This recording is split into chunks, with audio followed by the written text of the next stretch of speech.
from NBC News. This is Today. Is your child a leader or a follower? Do you have one who's more likely than another to become an artist or a doctor? Many experts believe those answers and much more are determined by your child's birth order. Dana Points, the editor-in-chief of Parents Magazine, is here with some explanations, and welcome. Thank you. All right, so if you are, let's pretend you're the firstborn, which none of us, you are. You're a firstborn. We're both middle. We're both Jan Brady over here. All right, what does it tell you about the firstborn?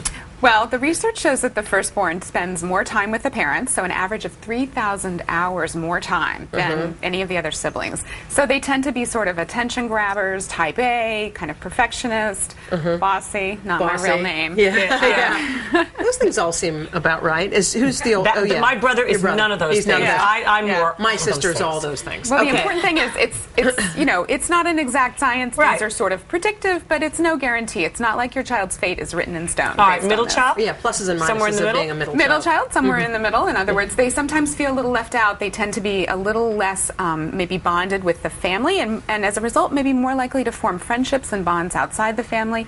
Might be the first child to go sleep over at a friend's house, for example. So not a bad thing. Yeah. Right. But you also feel like your older sibling got a lot of attention, or your younger sibling got all the attention, and you're sort of lost in the middle there somewhere, exactly. Right? That's why it's good if you have a middle child to sort of like occasionally put that child in the spotlight.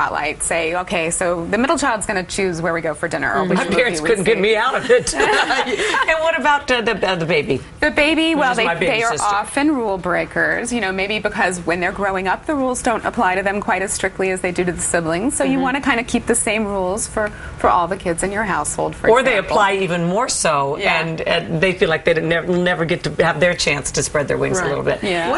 That's my younger brother, Adel. Yeah, and my brother's a rule follower. I mean, he's a little bit shy, but he's out there. But he doesn't have a lot of those. The trend. Yeah. So in our families, those don't fit. So, but you're saying that's the norm in most families? That is. I mean, there are definitely patterns. One thing the research has shown is that older children are more likely to earn more than $100,000 a year than either middle or younger children, for example. And how about the potential success of an only child? An only child often has some of the same patterns as an oldest child. One difference is that they might tend to be more comfortable with adults, which is great because, one thing that adults like and respond well to are kids who look them in the eye and speak to them.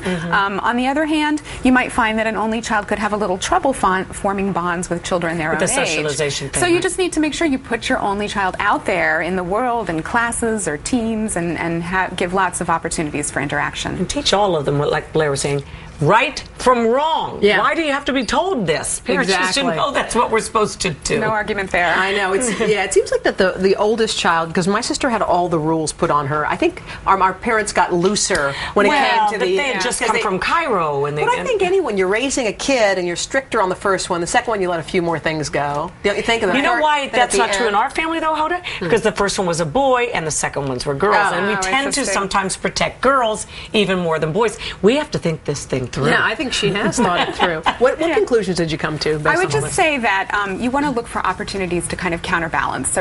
So older children are very perfectionist. So let your older child see you fail, so that the child won't be afraid. And kind of follow that along no matter what the age of the child. It's just sort of counterbalance those tendencies. Okay, sounds good. Thanks you very much, Dana Points.